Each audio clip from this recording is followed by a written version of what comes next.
Students అందరూ ఎంతగానో ఎదురు చూస్తారు. So AP intermediate first year supplementary results కోసం అయితే ఆల్రెడీ మనకు సెకండ్ ఇయర్ సప్లిమెంటరీ రిజల్ట్స్ అనేవి అయితే ఆల్రెడీ 1 వీక్ బ్యాకే రిలీజ్ అయితే చేయడం జరిగింది. సో ఎట్లకేలకు ఫైనల్గా చూసుకున్నట్లయితే ఇప్పుడు మనకు ఫస్ట్ ఇయర్ సప్లిమెంటరీ రిజల్ట్స్ అయితే రిలీజ్ అయితే చేసేసారు. సో ఆన్లైన్ కరెక్షన్ అయితే అయిపోయింది. సో పాస్ అయిన వాళ్ళందరికీ కంగ్రాట్స్ ముందుగానే చెప్తున్నా. కాకపోతే మళ్ళీ సెకండ్ ఇయర్ స్టూడెంట్స్కి ఏ విధంగా జరిగిందో ఆ విధంగానే మళ్ళీ మనకైతే ఫస్ట్ ఇయర్ స్టూడెంట్స్ కూడా చాలామంది ఫెయిల్ అయిపోయారనమాట. సో వితిన్ ఒక 5 మార్క్స్ 3 మార్క్స్ 2 మార్క్స్లో అయితే ఫెయిల్ అయిపోయారని అయితే అప్పుడు కామెంట్స్ అయితే వస్తున్నాయి. సో టెలిగ్రామ్లో నన్ను అయితే కాంటాక్ట్ అవుతున్నారు.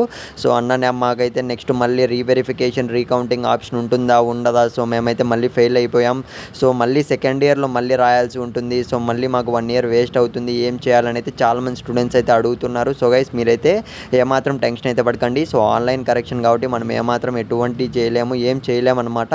సో ఫెయిల్ అయిన వాళ్ళకు కూడా చెప్తున్నా, ఏమాత్రం టెన్షన్ పడకండి. సప్లీలో ఫెయిల్ అయిన వాళ్ళందరూ కూడా మనకు రీవెరిఫికేషన్ అనే ఆప్షన్ అయితే ఉంటుందన్నమాట. జస్ట్ మీకు ఎన్ని మార్క్స్ వచ్చాయి అన్న దానిపైన అయితే కింద కామెంట్ అయితే చేయండి. ఎందుకు చెప్తున్నానంటే ఒక అంచనా కోసం అయితే అడుగుతున్నా అనమాట. సో ఎన్ని మార్క్స్లో మిమ్మల్ని ఫెయిల్ చేశారో నేను తెలుసుకోవాలి కదా, అందుకే అడుగుతున్నా. మోస్ట్లీ చాలా వరకు అయితే ఆన్లైన్ కరెక్షన్ పేరుతో చాలామందిని అయితే ఫెయిల్ చేయడం జరిగింది. సో గైస్ రెడీగా అయితే ఉండండి.